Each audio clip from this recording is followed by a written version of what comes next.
বিশ্বনবীর স্ত্রী সাউদা এসে বলে, নবী, আমি আপনার কুমারী বউ আয়েশার ঘরে তরকারি নিয়ে গিয়েছিলাম। তরকারি দেওয়ার পরে আপনার স্ত্রী রেগে বলে, তরকারি দিলা কেন? আমি কি তরকারি রাঁধতে পারি না? রাগের চোটে তরকারির ঝোল নিয়ে পায়েস নিয়ে আমার গালের মধ্যে মাখিয়ে দিয়েছে আপনার বউ। আপনি তো শ্রেষ্ঠ বিচারক, ও নবী বিচার করে দেন। বিশ্বনবী সাউদার কথা শুনলেন, মা আয়েশাকে ডেকে পাঠালেন। মা আয়েশারে বললেন, ও আয়েশা, আসলে এমনটা করেছো নাকি? মা আয়েশা বলে, নবী, তখন আমার মেজাজটা বড্ড গরম ছিল, রাগের মাথায় ঝোল নিয়ে আমি সাউদার মুখে লাগিয়ে দিয়েছি। আসলে কাজটা ঠিক হয় নাই, আমারে ক্ষমা করেন। বিশ্বনবী দুইজনের কথা শুনে ঠান্ডা হয়ে বসলেন। সুবহানাল্লাহ।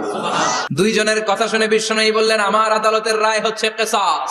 সাউদাকে যেমনি তুমি পায়েস মাখিয়ে দিয়েছো, সাউদাও পায়েসের বাটি থেকে কিছু পায়েস নিয়ে আয়েশার গালে মাখো। সুবহানাল্লাহ পড়েন। সাউদাও বিশ্বনবীর রায় অনুযায়ী বাটি থেকে পায়েসের ঝোল নিয়ে মা আয়েশার গালের মধ্যে মেখে দিলেন। মা আয়েশা কি আর করবেন, হেসে দিলেন। সাইয়েদাতুনা সাউদাও হাসলেন, বিশ্বনবীও হাসলেন। আরশের উপর থেকে খুশি হয়ে গেল কে?